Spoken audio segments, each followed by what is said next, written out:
할렐루야, 사랑하는 성도님들, 오늘 저희들을 주시는 말씀은 누가복음 3장 1절로 14절까지의 말씀입니다. 누가복음 3장 1절로 14절까지의 말씀, 저희들이 한 목소리로 천천히 합독해 주님께 올리겠습니다.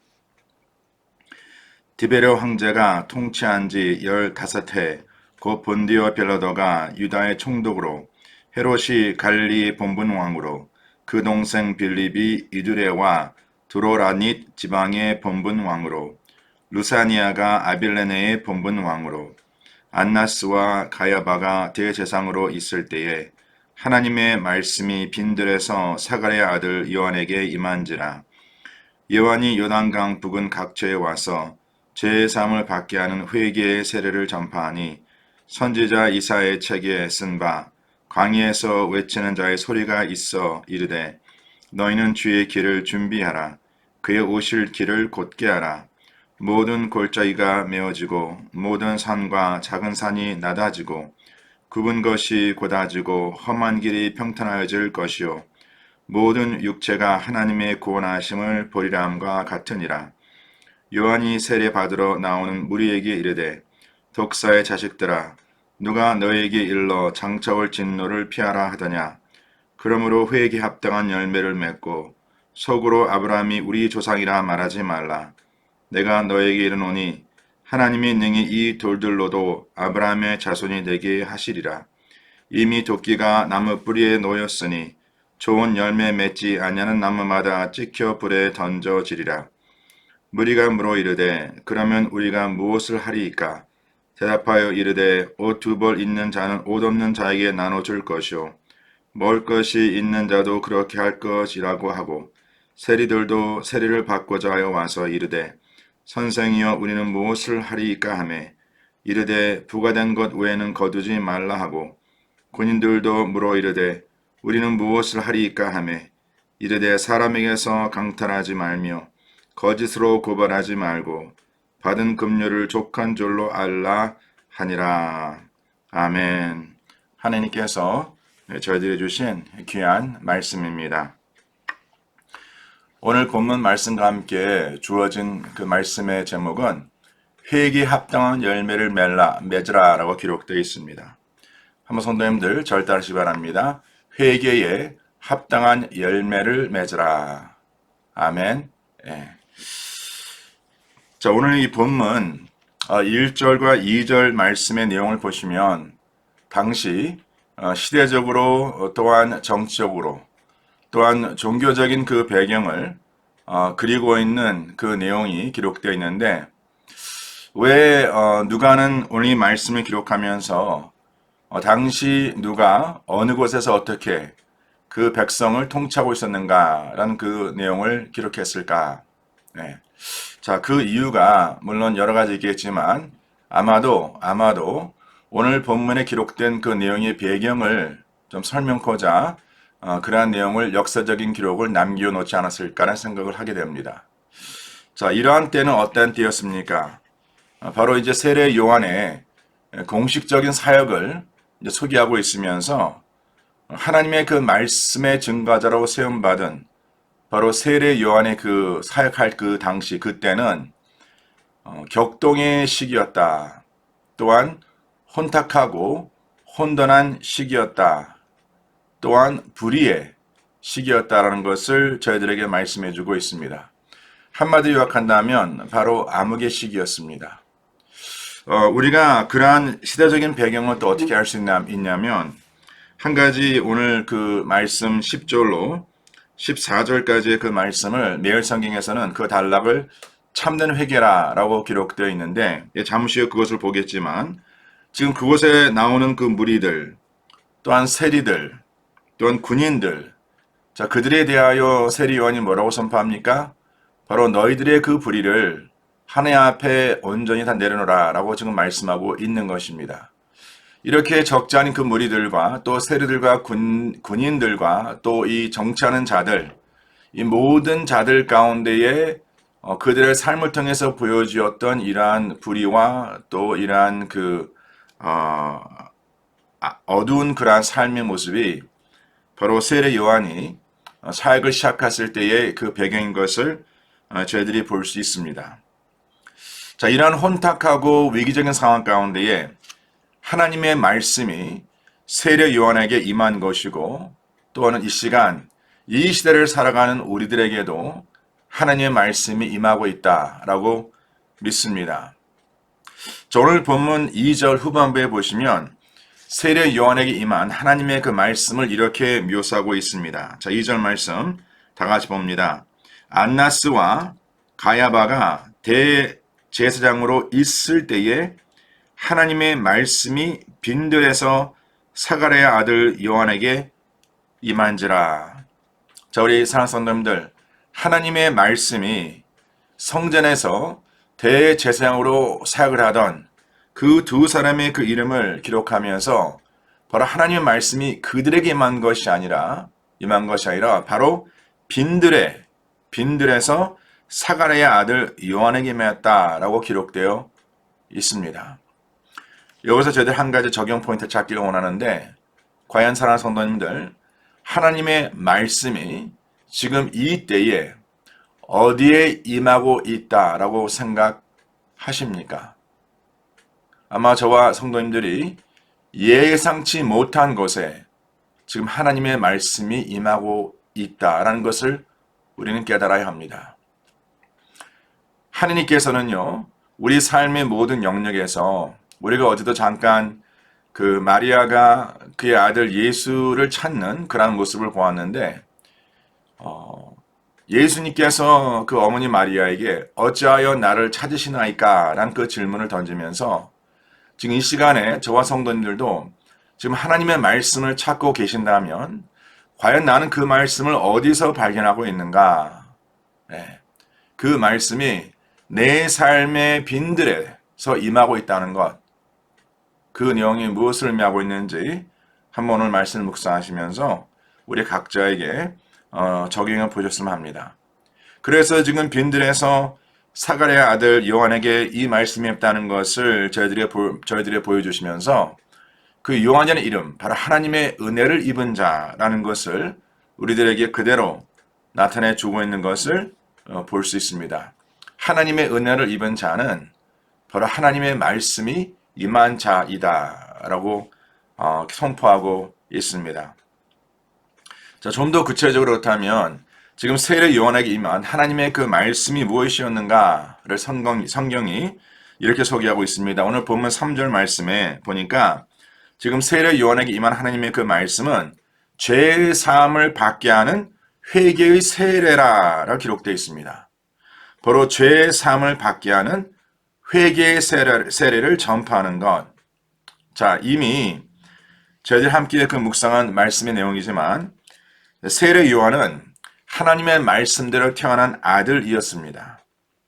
오래전 구약시대에 선지자였던 이사야를 통해서 세례 요한을 향한 하나님의 계획이 선포되었고, 하나님께서는 바로 신실한 하나님께서는 그 일을 이루어 가신 것을 저희들이 볼 수 있습니다. 바로 세례 요한을 통하여 하나님의 백성들에게 전해진 그 말씀은 분명했습니다. 오늘 본문 4절에 보니까 바로 그에게만 하나님의 그 말씀은 첫째로 주의 길을 준비하는 것, 둘째로 주님의 오실 길을 곧게 하는 것이라 라고 기록되어 있습니다. 자, 우리 사랑하는 성도님들, 여기서 우리가 두 번째 적용 포인트를 찾을 수 있는데, 하나님의 말씀으로 태어난 하나님의 자녀들, 바로 저와 성도님들이 하나님의 말씀으로 태어난 하나님의 자녀됨을 믿으시길 바랍니다. 자, 그렇다면 이 시간에 지금 하나님의 말씀으로 태어난 세례 요한에게 주어진 하나님의 그 사명이 바로 이 시대를 살아가고 있는 우리들에게도, 바로 하나님 말씀으로 태어난 우리들에게도 그 동일한 사명이 주어짐을 믿으시길 바랍니다. 우리에게 주어진 사명은 첫째로 주의 길을 준비하는 자. 한번 절달시 바랍니다. 나는 주의 길을 준비하는 자로 태어났다. 네. 그 두 번째는 주의 오실 길을 곧게 하는 자라고 기록되어 있습니다. 주님의 오실 길을 곧게 하는 자. 자, 우리 사람들 어떻습니까? 지금 저와 성도님들이 주의 길을 준비하는 자로 살아가고 있습니까? 또한 주님의 길을 곧게 하는 자로 살아가고 있습니까? 자, 저와 성도님들께서 계속 함께 우리가 말씀을 준비하면서 우리가 주의 길을 준비하고 주님의 오실 길을 곧게 하는 바로 최선의 방법은 무엇일까? 이것은 지금 저희들이 계속해서 이 누가복음 말씀 묵상하면서 반복되는 그러한 내용이 있지 않습니까? 바로 우리는 하나님의 그 말씀을 듣고 그 말씀을 믿고 그 말씀에 순종하고 그 말씀을 증거하며 전하는 삶을 살아야 한다. 그래서 말씀을 듣는 자, 믿는 자, 실천하는 자, 전하는 자로 살아야 한다라는 말씀을 드렸습니다. 바로 이렇게 살아가는 것, 바로 복음의 증거자로 살아가는 것이 주님의 오실 것을 준비하는 자와 주님의 길을 곧게 하는 자의 삶인 줄 믿으시길 바랍니다. 자, 사람들은 이런 말을 합니다. 예수 믿는 것이 어렵다라고 말합니다. 아마 성도님들도 저도 마찬가지고 정말 저희들 이 시대를 살아가면서 여러 가지 상황을 접하면서 정말 예수를 믿고 예수를 의지하며 살아가는 것이 절대 쉽지 않다라고 생각할 수 있습니다. 그러나 우리 성도님들 절대 그렇지 않습니다.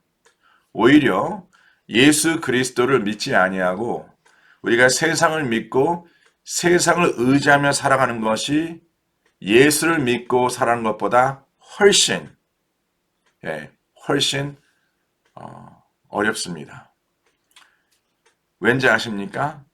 바로 하나님께서 당신의 섭리 가운데 세상이 아닌 바로 주 예수 그리스도를 믿어 살아갈 수 있는 그 길을 이미 예비해 주셨기 때문에 하는 것이죠. 오늘 본문 5절로 6절까지의 말씀에 이렇게 기록되어 있습니다. 하나님께서 모든 골짜기가 메어지고 모든 산과 작은 산이 낮아지고 굽은 것이 곧아지고 험한 길이 평탄하여질 것이다. 자, 이렇게 하나님께서 하신 그 이유는 뭡니까? 그 이어지는 내용에 보니까 그로 말미암아 모든 육체가 하나님의 구원하심을 보게 하기 위하여 바로 하나님의 구원하심을 보게 하기 위하여 하나님께서 준비하신 그 길 오직 주 예수 그리스도로 말미암아 우리들에게 주어진 the way 그 길이 이미 주님께서 우리들로 하여금 갈 수 있는 그 길을 예비해 주셨다는 것이죠. 우리 사랑하는 성도님들 절대 마귀 원수에게 속지 마시길 바랍니다. 이미 주 예수 그리스도께서 십자가에 피 흘려 죽으시고 부활하심으로 말미암아 우리들에게 이 구원의 길이 열린 것이란 것입니다. 인간이 절대 갈 수 없는 이 길을 이미 주님께서 가주셨고 인간이 절대 이룰 수 없는 그 죄의 사함을 이미 주님께서 이루어 주셨습니다. 이것은 전적으로 하나님 아버지께서 당신의 은혜로 말미암아 베풀어 주신 구원의 길이라고 성경이 선포하고 있습니다. 그러면 우리는 그 길을 이미 예비하신 그 길을 믿음으로 가면 됩니다. 세상에는 그러한 길이 놓여져 있지 않습니다. 세상에는 그 믿음으로 갈 수 있는 길을 하나님께서 예비치 않으셨습니다. 그래서 우리가 세상을 믿고 의지하며 가는 그 길이 어렵다라고 말씀을 드리는 것입니다. 그렇다면 왜 굳이 우리 인간들이 하나님께서 예비하신 그 구원의 길을 가지 아니하고 우리가 세상을 의지하며 세상을 바라보고 살고 하는 것은 우리 마음에 여전히 하나님을 대적하고 하나님을 배반하고 하나님을 등지고 죄를 쫓아 살아가고자 하는 그 인간의 죄성이 있기 때문이라는 것이죠. 우리 산선들께서 이제 새해를 시작하면서 마귀 원수에 절대 속지 마시고 바로 주 예수 그리스도를 믿어 살아가는 그 길이 생명의 길이요 오직 하나님 아버지께서 예비하신 유일한 길이라는 것, 구원에 이르는 길이라는 것을 꼭 잊지 마시고 그것을 믿고 또 그것을 우리가 순종하며 또 그러한 길감을 다니들에게 증거하는 그러한 복된 삶을 사시는 우리 성도님들이 되시길 간절히 축원합니다. 자, 그러나 여기서 우리가 한 가지 잊지 말아야 할 것은 이렇게 쉽게 구원받는 것은 거기 쉽게라는 걸 제가 이제 코테이션을 찍는데 쉽지 않죠. 이미 주 예수 그리스도께서 대신 그 값을 치러 주셨기 때문에 우리가 쉽다고 얘기하지만 절대 그 길이 주님께서 그 길을 예비하기 위해서는 당신의 생명을 우리들을 위해서 주셨습니다. 그래서 우리가 그 길을 갈 수 있는 것입니다. 자, 이것은 전적으로 우리들에게 베푼 하나님의 은혜였지만 이제 하나님께서는 그 받은 은혜에 합당한 삶을 살아야 한다라고 말씀하고 있는 것입니다. 구원을 받기 위한 삶이 아니라 이미 받은 그 구원을 누리는 길이 과연 무엇일까? 이것을 주님께서 바로 회개에 합당한 열매를 맺어 살아가는 것이다 라고 오늘 말씀하고 있는 것입니다. 다시 말씀드립니다. 우리가 구원을 받기 위한 삶이 아닌 이미 받은 구원을 누리는 그 길은 매 순간마다 말씀으로 말미암아 내게 깨달아진 그 죄를 하나님 앞에 내려놓고 회개하여서 돌이키어서 이제 그 삶이 하나님께서 우리를 구원하신 그 하나님의 은혜에 합당한 삶, 그 부르심 합당한 삶을 살아가는 것이 바로 구원의 열매라고 말씀하고 있습니다. 제가 시간상 7절로 9절까지 기록된 그 말씀을 제가 좀 더 자세히 설명드릴 수는 없지만은 내가 아브라함의 자손인 것 아니면 우리가 이걸 현대적인 상황에서 정의한다면 내가 모태 신앙이라는 것 이것이 나를 구원할 수 없습니다.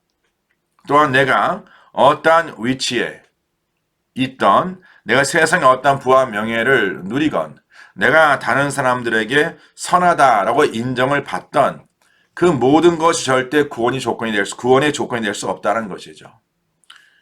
우리는 바로 우리의 그 죄가 주 예수 그리스도의 피값으로 씻김받지 않는다면 하나님께서 예비하신 그 진노를 피할 수 없다라는 것이죠. 근데 지금 예수님께 이렇게 다가온 이러한 무리들은 바로 주 예수 그리스도로 말미암지 않고 다른 어떠한 방법으로 이미 구원받았다는 그 생각, 바로 그러한 교만의 그러한 모습으로 지금 이 세례 요한에게 다가오는 그들을 향하여 분명히 세례 요한은 그들에게 너희들이 아브라함의 자손이라고 여기지만 여전히 너희들은 하나님의 자녀가 아닌 독사들의 자식이다라고 말하고 있습니다. 그것은 왜 그렇습니까? 바로 자기 삶에 있는 그 죄를 바라보지 못하기 때문이라는 것이죠. 우리가 말씀을 접할 때마다 사랑하는 성도님들 가장 중요한 것은 바로 말씀은 빛이시기 때문에 그 빛이 내게 임했을 때에 내 삶의 영역에 어두운 것이 드러나야 하고 그 어두운 것이 드러났을 때에 우리가 그것을 고백하고 그것을 인정하고 또한 그것이 하나님 앞에 그릇된 것이면 하나님 앞에 회개하고 돌이키는 것 바로 이것을 오늘 본문에서 회개의 열매라고 말씀하고 있는 것입니다. 자, 그렇다면 여기서 이제 마지막으로 오늘 말씀의 결론을 내리면서 성경에 말씀하고 있는 그 회개에 합당한 열매는 과연 무엇인가? 회개에 합당한 열매는 과연 무엇인가? 아까 우리가 10절로 오늘 14절까지의 말씀을 보았는데 거기에 무리들이 나오고 세리들이 나오고 그 다음에 군인들이 나옵니다. 근데 지금 그들의 어떠한 삶의 역할, 사회적인 위치 이 모든 것이 좀 다르겠지만 지금 세례 요한은 그들에게 참된 회개의 열매가 무엇인가, 회개에 합당한 열매가 무엇인 것을 딱 한마디로 요약해서 말씀하고 있습니다. 그것은 뭐냐면 너희들의 마음에 그 탐심과 탐욕, 바로 그 욕심을 내려놓으라 라고 지금 말씀하고 있는 것입니다. 그것은 그러한 내 마음의 욕심과 탐심과 탐욕이 결국은 그들의 삶의 우상이요, 우리들의 삶의 우상이라고 말씀하고 있는 것입니다. 사랑하는 성도님들, 여기서 욕심이란 이 단어를 영어로 보시면 greed라고 우리가 번역할 수 있습니다. 자, 그런데 한자로 보면 바란다는 욕자와 그리고 마음 심자로 기록되어 있습니다. 바로 이것은 뭐냐면 마음으로 무엇을 바라며 무엇을 얻고자 한다는 뜻을 품고 있습니다. 사랑하는 성도님들, 우리 그 마음의 중심에 우리가 무엇을 바라며 또한 무엇을 얻고자 해야 합니까? 자, 그 모든 것의 중심에는 오직 여호와 하나님 한 분, 바로 하나님의 나라와 의를 구하고자 하는 바로 그러한 마음이 우리 그 마음의 중심을 사로잡아야 한다는 것이죠. 근데 그러한 마음에 하나님이 아닌 내가 세상을 향한, 내가 세상을 바라보며 하늘을 바라보는 것이 아니라 바로 세상을 바라보며 세상의 것에 말미암아 내가 무엇을 얻고자 한다면 바로 결국 그것은 내 마음에 우상이 있다는 것이죠. 이제 우리 성도님께서 다시 한번 한 해를 기도하면서 한 해를 시작하시면서 지금 내가 내 마음에 지금 무엇을 바라보며 있을까? 내가 과연 누구를 바라보며 살아가고 있을까? 그리고 그 바라봄이 나의 믿음의 대상인데 그렇다면 그 바라봄을 통해서 내가 얻고자 하는 것이 무엇일까? 우리 사랑하는 성도님들, 우리가 하늘을 바라본다면 하나님을 통해서 얻고자 하는 것과 또는 우리가 세상을 바라보면서 세상을 통하여 얻고자 하는 것은 절대 같을 수가 없습니다. 예. 우리가 진정 생명의 길, 구원의 길로 가고 있는 하나님의 자녀라면 우리는 세상이 아닌 바로 모든 만물을 통치하시고 다스리시는 하나님만을 바라보며 바로 하나님께서 저희들에게 베푸신 그 선한 것을 우리가 믿고 누리며 증거하며 살아가는 우리 성도님들 복된 삶 되시기를 저는 간절히 축원합니다. 아멘. 예.